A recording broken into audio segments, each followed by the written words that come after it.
समत ये सवाल आपके पास लेके आऊँगी। माशाल्लाह आपकी एक ज़बरदस्त सीरीज़ अभी नहजुल बलागा से रिलेटेड चल रही है।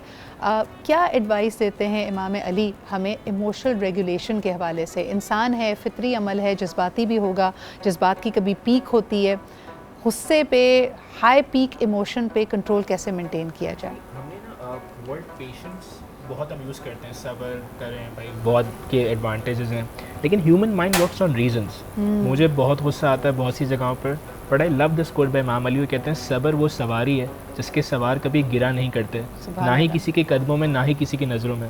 फॉर एग्जाम्पल, मुझे किसी ने ट्रिगर किया और वो चाह रहा है कि मैं रिएक्ट करूँ, लेकिन अगर मैं सब्र कर रहा हूँ ना और मैं ये सोच रहा हूँ, शैतान दिल में ख्याल लाता है कि आप इसकी नज़रों में गिर गए, आप उसकी नज़रों में गिर गए, वो आपको वीक तसव्वुर करे, आपका तो आपकी इमेज छोटी हो गई। लेकिन हज़रत अली दोबारा क्या कह रहे हैं, मैं रिपीट करूँगा, सब्र वो सवारी है जिसके सवार कभी गिरा नहीं करते, ना ही किसी की नज़रों में, ना ही किसी के कदमों में। यानी आप कोई बात समझनी पड़ेगी कि सब्र की सिग्निफिकेंस क्या है। यानी सब्र जिसने किया है, अच्छा सब्र का भी एक लिमिट होना चाहिए। अब ये भी इमाम अली ये भी नहीं कहना चाह रहे जुमले के अंदर कि आप बिल्कुल ही सब्र करते रहें। कुछ जगहों पर इमाम अली ने भी रिएक्ट किया है लाइफ में। फॉर एग्जाम्पल, जंग खंदक पे जब अम्र इब्न अब्दवत ने उनके ऊपर स्पिट किया, तो उन्होंने उस वक्त फौरन स्वॉर्ड नहीं निकाली, उन्होंने कहा ये मेरी पर्सनल ग्रजेस हो जाएगी। वो आगे गए, वेट किया, उसके बाद आके इतना इंसाफ का पैमाना, इतनी क्लैरिटी, इतनी माइंडफुलनेस कि उस लम्हे भी ये महसूस कर लिया कि अब जो मेरी रिटेलिएशन होगी वो मेरे अपने एंगर पे होगी। इट इज़ नॉट फॉर अल्लाह, लेकिन जिहाद इज़ फॉर अल्लाह। मैं गज़बात में जो मेरा किरदार है वो अल्लाह के लिए लड़ाई करना है। ये बड़ी खूबसूरत आपने मिसाल यहाँ पे दी है। आमिर भाई, आप क्या कहेंगे? हमें बहुत सारी मिसालें मिलती हैं। हुजूर अकरम सल्लल्लाहु अलैहि वसल्लम की हयात मुबारका को देखते हैं तो कहा जाता है गुस्से में या बरहम अगर आप किसी बात पे हों तो आपका चेहरा मुबारक सुर्ख हो जाया करता था, लेकिन आप उस वक्त खामोशी इख्तियार करते थे। क्या सीख मिलती है इससे हमें? बिस्मिल्लाहिर्रहमानिर्रहीम। बहुत खूबसूरत गुफ्तगू हुई है गुस्से के हवाले से, इसके फितरी होने के हवाले से और इसके इमोशंस के इजहार के हवाले से। और भाई ने भी बहुत खूबसूरत अंदाज़ में हज़रत अली रज़ी अल्लाह अन्हु का एक अमल भी और आपका किरदार भी और आपकी तालीम भी शेयर की। देखिए, गुस्सा यकीनी तौर पर फितरी एक जज्बा है और यहाँ चारों तरफ नफ्सियात दान बैठे हैं माशाल्लाह। मैं तालिब इल्म हूँ नफ्सियात का, और कहा जाता है कि इंसान के अंदर, उसके दिमाग में 16 केमिकल्स होते हैं जिनके रिएक्शंस की वजह से कुछ इमोशंस, जज्बात हमारे अंदर नमो पाते हैं और वो बढ़ चढ़ कर आगे आते हैं। और 12 मिनट का एक टाइम होता है, उन 12 मिनट में अगर आप उसको मैनेज कर लें तो वो गुस्सा हो या वो मोहब्बत हो। जिन्होंने बहन ने मोहब्बत वाला जो स्टाइल इजहार किया ना, मोहब्बत भी अगर हद से बढ़ जाए तो वो एक अदाब बन जाती है, ऑब्सेशन हो जाती है यकीनी तौर पर। और इसीलिए शायद इकबाल ने कहा था कि इश्क कहते हैं जिसे खलल है दिमाग का, तो वो फिर दिमाग का खलल बन जाता है और वो इंसान उससे बेदार हो जाता है। तो मोहब्बत एक बहुत खूबसूरत जज्बा है, लेकिन अगर ये हद से बढ़ जाए, इसी तरह गुस्सा भी बाद मकामात पर बहुत ज़रूरी होता है, लेकिन अगर हद से बढ़ जाए तो ये नुकसानदेह होता है। इससे नस्लें तबाह हो जाती हैं, घर बर्बाद हो जाते हैं, इंसान की अपनी जो शख्सियत है वो बर्बाद हो जाती है।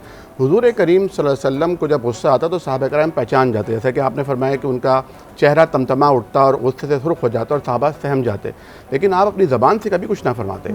हज़रत अनस रज़ी अल्लाह तआला अन्हु, जो आपके खिदमत में रहे 10 साल और बच्चे थे, वो फरमाते हैं 10 साल मैंने हुजूर की खिदमत में गुजारे, लेकिन इन 10 सालों में कभी आपने मुझे ओए कह के मुखातिब नहीं किया, कभी किसी बात पे बरहम नहीं हुए। आपके कोई काम मुझे कहते और वो काम करने के लिए मैं जाता, और बच्चा था, खेल कूद में लग जाता, कहीं कोई लोग खेल रहे होते उनके साथ बैठ कर देखने लग जाता। हुजूर मुझे ढूंढते हुए आते और पीछे आकर मेरे कंधे पे हाथ रखते हुए कहते, बेटा हमने तुम्हें किसी काम से भेजा था, बस इतनी सी बात। तो ये जो कैफियत है, हज़रत आयशा रज़ी अल्लाह तआला अन्हा हुजूर करीम की बहुत ही ख़ास ज़ौजा मोहतरमा थी और जज्बाती भी थी, जो कि कम उम्र थी। और मैं समझता हूँ कि उनसे जो अल्लाह ताला ने रिश्ता कराया उसकी एक हिकमत भी यही थी कि बाकी जितनी भी अज़वाज मुताहरात थी वो सब सोबर थी, बड़ी उम्र की थी, तो वो सवाल करते हुए झिझकती थी कि ये हुजूर करीम है, सवाल करने में बेअदबी ना हो जाए। अम्मा आयशा रज़ी अल्लाह अन्हा नौजवान थी, बेबाक थी, तो सवाल करने में भी बिल्कुल हिचकिचाती नहीं थी कि या रसूलल्लाह आपने तो ये कहा था, अब तो आप ये कह रहे हैं। तो इससे उम्मत को एक दीन मिला, सबक मिला और इल्म मिला, तो आधा दीन उम्मत को आयशा के ज़रिए मिला। तो एक बार आपका यानी तू मैं हो गई, झगड़ा हो गया, और किसी ने कहा है ना कि माँ जो है वो अपने जालिम गुनहगार बेटे को भी गले लगा लेती है, और बीवी अंबिया की भी हो तो शिकवे तो यकीनन करती ही है, तो बीवी तो बीवी होती है। तो कुछ तकरार ऐसी हुई कि आवाज़ हुजूर करीम की आवाज़ से ऊंची हो गई। हज़रत अबू बकर सिद्दीक़ रज़ी अल्लाह अन्हु, जो उनके वालिद थे, हज़रत आयशा के तशरीफ़ लाए और करीब था कि वो हाथ उठा देते उन पर सरजरिश करने के लिए कि तुम हुजूर पर, जिन पर मेरे माँ बाप नस्लें कुर्बान हो जाए। हुजूर दरमियान में आ गए। अबू बकर रज़ी अल्लाह अन्हु गुस्से में बाहर चले गए, तो अल्लाह के नबी सल्लल्लाहु अलैहि वसल्लम ने फरमाया, आयशा कहो कैसा बचाया? और हज़रत आयशा आपके गले लग गई कि या रसूलल्लाह मैं शर्मिंदा हूँ और मुझे माजरत चाहिए। तो हुज़ूर करीम सल्लल्लाहु अलैहि वसल्लम का फरमान है, आपने फरमाया लैसा शदीद बिस्सुरआ, पहलवान ताकतवर बहादुर वो नहीं है जो किसी को पछाड़ दे। अब पछाड़ना किसी तरह अनोखी के अंदाज में पछाड़ना हो सकता है और अपनी ज़बान से कुव्वत इज़हार से पछाड़ना भी हो सकता है, लाजवाब कर दे या लाजवाब कोई कर सख्त बात कर दे। इन्नमा शदीदुल लज़ी यमलिकु नफ्सहु इंदल गज़ब, बहादुर वो है जिसे जब गुस्सा आए तो अपने नफ्स पर काबू पा ले।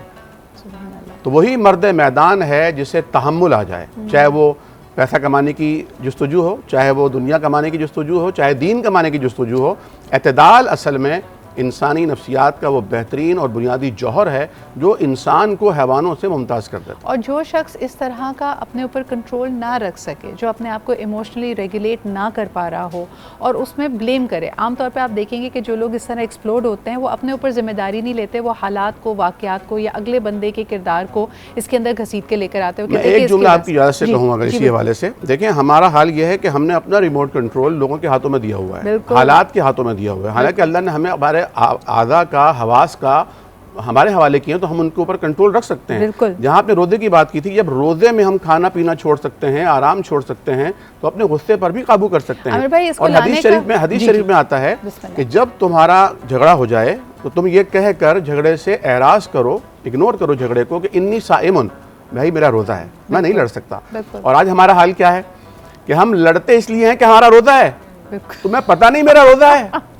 आमिर भाई, ये बहुत प्यारी बात आपने की है और बिल्कुल फ़ी ज़बाना ये सच्ची बात है कि हम और ज़िच हो जाते हैं। हम कहते हैं कि भाई इसने रोज़े में मुझे छेड़ा कैसे, बजाय इसके कि हम उसको अपनी बर्दाश्त का पैमाना बनाएं। एक छोटा सा ब्रेक लेते हैं, वापस आएंगे, मज़ीद ये बात करेंगे कि अगर आप अपने गुस्से पे काबू ना पा रहे हों तो हमारे पास माशाल्लाह 4 ऐसी शख्सियात मौजूद हैं जिनके पास अलग अलग स्कूल्स ऑफ थाट्स है, वो आपको इसके हवाले से गाइड कर सकते हैं। तो stay with us, take a short break and be right back. कि अभी बड़ी प्यारी बात समद ने यहाँ पे इमाम अली का एक कॉल हमसे शेयर किया जिसके अंदर सब्र की तलकीन की गई कि सब्र एक ऐसी सवारी है जिसका सवार ना कभी किसी की नज़रों में गिरता है, ना दुनिया के सामने शर्मिंदा होता है।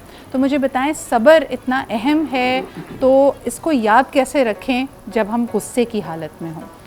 बिस्मिल्लाहिर्रहमानिर्रहीम।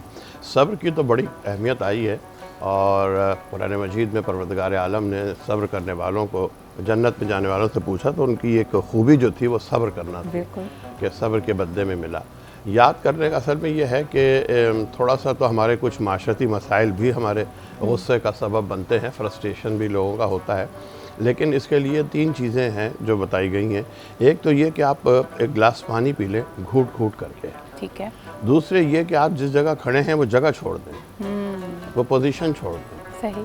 2 मिनट मतलब आप यहाँ खड़े, गुस्सा आया, यानी डिले कर दें रिस्पॉन्स को, डिले कर दें रिस्पॉन्स। जैसे आप डिले करेंगे तो वो ऑटोमेटिकली आपका जो एक उबाल है वो नीचे आ जाएगा और वो रिएक्शन नहीं होगा जो मज़ीद तनाज़े का सबब बन सके या मज़ीद ख़राबी का सबब। बिल्कुल सही, बिल्कुल सही। तो ये छोटी छोटी चीज़ें हैं जो आप कर सकते हैं।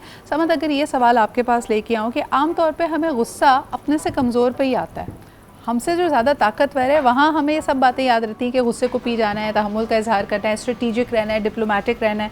लेकिन अगर कोई हमसे कमज़ोर है वहाँ हम आपे से बाहर क्यों हो जाते हैं? उसकी बुनियादी वजह है कि हमने ये अंडरस्टैंड नहीं किया कि हमारी जो ह्यूमन साइकोलॉजी है, I love this phrase by Imam Ali, मैं भी दिमाग में दोहरा रहा था कि इंसान जिस चीज़ को नहीं जानता ना वो उसी का दुश्मन बन जाता है। यानी प्रॉब्लम ये कि हम कमज़ोर की सिग्निफिकेंस को नहीं समझ रहे। मिसाल दूँ आपको, आई love this phrase, somebody asked इमाम हसन के आसमान और ज़मीन का फासला क्या है। उन्होंने कहा मज़लूम की दुआ। वाह। मैं कमज़ोर से बहुत डरता हूँ सिद्रा। मैं बड़े लोगों के सामने गुस्सा करते हुए मुझे इतना बुरा नहीं लगता कि मैं किसी छोटे से, कोई पियून, कोई ऐसा बंदा जो आपकी टीम में काम कर रहा है और आपके अंडर काम कर रहा है, खुदा न खास्ता अगर आपने उस पर जुल्म किया, उस पर गुस्सा किया और वो दुआ कर दे तो उसकी दुआ में ना आसमान और ज़मीन में कोई फासला नहीं होता। कमज़ोर है ना वो बेबस है, बेबस है। वो आपको उस नहज पे जाके आप इक्वल नहीं है ना, वो आपको उतना नुकसान नहीं पहुंचा सकता। मतलब कमज़ोर है ना, अब हम कमज़ोर की बात करते हैं, फ़कीर मिसाल के तौर पर कोई ऐसा इंसान कमज़ोर से मुराद जो फ़कीर है। बड़ी मैंने कमाल एक रिवायत अभी रिसेंटली पढ़ी है ना, it really clears my point of view. मैंने आज से 10 साल पहले सुनी थी एक प्रोग्राम के अंदर कि जन्नत के बाहर ना कुछ लोग पहुँचे तो जन्नत के रिजवान के उसने कहा कि भैया आप इतने पहले कहाँ पहुँच गए, अभी तो हशर में हिसाब किताब चल रहा है, सब कुछ हो रहा है, आपने मतलब आप शहीद हैं, आप अम्बिया हैं, आप औलिया हैं, क्या हैं? उन्हें कहा हम फ़कीर हैं, हम रोज़ मरते थे, रोज़ जीते थे, रोज़ ट्रबल ट्रायल फेस करते थे। तो मेरी कमज़ोर की डेफिनेशन ये कि वो इन कमज़ोर के साथ जुल्म कर रहा है या वो गुस्सा कर रहा है जिससे पता नहीं कि कमज़ोर के पास है क्या। उसके पास वो तलवार है दुआ की, उसके पास खुदा ने वो तोहफ़ा दिया है कि अगर वो कलाम कर दे ना तो शायद आपकी ज़िंदगी ऊपर से नीचे ना अपसेट डाउन हो जाए। आई थिंक ये एक खौफ खुदा के पहलू से तो हम याद रखें, लेकिन इंसानियत भी। आप जबर उसी पे करते हैं, गुस्सा उसी पे करते हैं, आपे से बाहर उसी शख्स पे होते हैं जहां आपको लगता है कि आपको पुशबैक नहीं मिलेगी। जहां आपको पुशबैक मिली, तभी थोड़ी देर पहले जैसे आमिर भाई ये कह रहे थे कि कई जगह गुस्सा करना, अपनी बाउंड्रीज़ को क्रिएट करना, किसी चीज़ पे कहना कि भाई ये मेरे बर्दाश्त की लिमिट है या इसके बियॉन्ड आपने बात नहीं करनी, वो अहम भी होता है। अच्छा जी, एक कॉलर हमारे साथ हैं, आइए उनकी बात सुनते हैं। हेलो, अस्सलाम वालेकुम। जी अस्सलाम वालेकुम। जी, कौन सा, आप कहाँ से बात कर रहे हैं? जी मैं कबीर अली बात कर रहा हूँ कराची से। कबीर, मैं बिल्कुल ठीक ठाक। कबीर, मेरे पास नेल्सन पेंट्स की एक वॉशिंग मशीन मौजूद है, क्या आप इसको जीतना चाहेंगे? जी जी बिल्कुल, क्यों नहीं जीतना चाहेंगे। ज़बरदस्त। मुझे ये बताएं, आपके लिए मेरे पास एक सवाल है, अगर आपने सवाल का सही जवाब दिया तो ये वॉशिंग मशीन आपकी होगी। सवाल मेरा ये है कि कुरान हकीम में 5 सूरतें, 5 सूरह ऐसी हैं जो अल्हम्दुलिल्लाह के वर्ड से शुरू होती हैं। आप 5 में से किसी 3 के नाम मुझे बता दीजिए। ऑप्शन इसमें कुछ मिल सकते हैं? नहीं, 5 देखो, 5 ऑलरेडी सूरतें हैं और एक तो ऐसी उसकी सूरत है जो हम नमाज में पढ़ते ही हैं। आपने मुझे कोई 3 नाम ऐसे बता देने। हिंट्स में चले आपको दे दूंगी, बताइए। अच्छा, अल्हम्दुलिल्लाह तो है ही। ठीक है, सूरह फातिहा हो गई, इसको मैं एक्सेप्ट कर लेती हूँ। एक आई थिंक अल्हम्दुलिल्लाहिल्लज़ी खलक़स समा। आप सूरह अनाम का जिक्र कर रहे हैं? जी जी बिल्कुल, सूरह अनाम है ये। चलें, 2 एक्सेप्ट कर लिए, तीसरा बताइए। और इसके लिए चलें, मैं आपको हिंट दे देती हूँ। एक ऐसी सूरह जिसमें अल्लाह ताला ने हज़रत खिज़र का जिक्र किया है। हज़रत खिज़र का जिक्र किया है, आई थिंक सूरह कहफ भी अल्हम्दुलिल्लाहिल्लज़ी। यू आर एब्सोल्युटली राइट, आपके तीनों जवाब दुरुस्त हैं। 5 सूरतें जो अल्हम्दुलिल्लाह के वर्ड से शुरू होती हैं, सूरह अल-फातिहा, अल-अनाम, अल-कहफ, अस-सबा और अल-फातिर, जिसमें से आपने 3 नाम बिल्कुल सही बताए। बहुत बहुत मुबारक हो आपको। नेल्सन पेंट्स की तरफ से ये वॉशिंग मशीन, मेरी टीम आपकी तमाम डिटेल्स ले लेगी और फिर ये वॉशिंग मशीन आप तक पहुँचेगी। मैं मुफ्तियाने किराम से एक सवाल कर सकता हूँ? अच्छा, अब आप सवाल कर लें। हाँ चलें, आ जाएं। मेरा गुस्से के हवाले से सवाल है जी कि बेसिकली जैसे गुस्सा कुछ जगहों पे कहा गया है कि ऑब्वियसली गुस्सा हराम है जी। तो जैसे कहा जाता है कि कुछ चीजें ऐसी होती हैं जो मजबूरी में हो, जैसे बीमारी में शराब के लिए कहा गया कि अगर बहुत ज्यादा जरूरत हो तो कर सकते हैं, तो क्या गुस्सा भी कुछ जगहों पे, ऐसी जगहों पे कुछ जगह हलाल कहा गया है? अच्छा, कोई ऐसी इंस्टेंस आप खुद ही दे दीजिए जिसके बारे में आपको ये मुगालता है कि यार यहाँ पे गुस्सा करना बनता है या नहीं बनता। पूरी जल जाए वो गुस्से का मकाम नहीं है, समोसा ना मिले ये गुस्से का मकाम नहीं हो सकता। आपके जहन में कोई सिचुएशन है? अच्छा, कॉलर नहीं है। मुझे आपकी आवाज नहीं आई, दोबारा जी मैं कह रही हूँ कबीर कि आपके जहन में ऐसी कौन सी सिचुएशन है जहाँ आप समझते हैं कि गुस्सा करना जायज़ है, जो आपके सवाल को मजीद वजन देगा? गुस्सा तो देखें वैसे आता हमेशा नाजायज चीज पे ही है, जायज चीज पे तो नहीं आता। अच्छा, तो मेरा एक ये भी सवाल है कि इसको फिर हराम क्यों कहा जाता है? ठीक है, बहुत शुक्रिया आपकी कॉल का। इस पर मैं छोटा सा कमेंट वजिया का लेती हूँ, एक ब्रेक पे जाते हैं, फिर उलमाए कराम से भी हिदायत और रहनुमाई लेंगे इसके ऊपर। जी अच्छा, मैं ये कहती कि बड़ा एक मिसकंसेप्शन है जो हम ये कहते हैं कि गुस्सा हराम है लेकिन कुछ चीज़ों पे जायज़ है। तो मुझे बड़ी एक इंटरेस्टिंग सिचुएशन देखने को मिलती है। मेरे पास जब भी पेशेंट्स आते हैं तो कहते हैं जी मुझसे किसी की गलत बात बर्दाश्त नहीं होती, तो मैं हंस के कहती हूँ कि बर्दाश्त करनी ही गलत चाहिए, सही बात है तो बात ही बर्दाश्त करनी चाहिए, जो आपके साथ अग्री कर रहा है तब एग्जैक्टली। तो ये परसेप्शन किसका है कि नाजायज़ बात पे आना चाहिए? नाजायज़ बात किसके रेफरेंस से आपको जो लग रही है या वो सिचुएशन ऐसी है? लेकिन बाज़ दफ़ा, बल्कि अक्सर औकात हम सिर्फ अपनी परसेप्शन के तहत चल रहे होते हैं, तो वो मुझे शायद लग रही होगी लेकिन बात शायद वो उतनी सूटेबल होगी, लेकिन चूंकि मेरे लिए वो काबिल कबूल नहीं है इसलिए मुझे लग रहा है कि उस पर गुस्सा जायज़ है। आपको लगता है कि इसके अंदर कहीं ना कहीं हमारी पेट्रियार्कल सोसाइटी या हमारे ईगो का भी अमल दखल है? यानी अनापरस्ती है ना, हाँ। कि एक मर्द है या कोई शख्स है जिसका कोई भी रुतबा है, भाई है, वो हाँ। बहन की किसी बात पर गुस्सा करे कि मैं भाई के होते हुए तुम ये बात कैसे कर सकती हो? एग्जैक्टली। और उसको वो रोल को रीइंफोर्स किया जाता है। जैसे अक्सर ख़वातीन हैं और माएँ हैं, वो कहती हैं कि जी मेरे बेटे का तो गुस्सा बहुत ज़्यादा इंपॉर्टेंट। आपको नहीं पता कि आप उसकी एडेप्टेबिलिटी को, उसकी फंक्शनिंग को लिमिट कर कर रही हैं कह के, और आपने उसको ये बचपन से ही मैसेज दिया कि भाई इसके गुस्सा तो बहुत स्ट्रॉन्ग है, तो नहीं करना, आपने वो रीइंफोर्स कर दिया रोल। और इसमें सोसाइटी से ज़्यादा जो है ना वो आपके अपने ऊपर भी होता है कि लाइक आई नो कि अगर मुझे पता है कि मेरा गुस्सा मेरे ही लिए नुकसानदेह साबित हो रहा है, तो क्या मुझे ये सेंस है कि मैं उसको आइडेंटिफाई करूँ कि मुझे कहाँ करेक्शन की ज़रूरत है।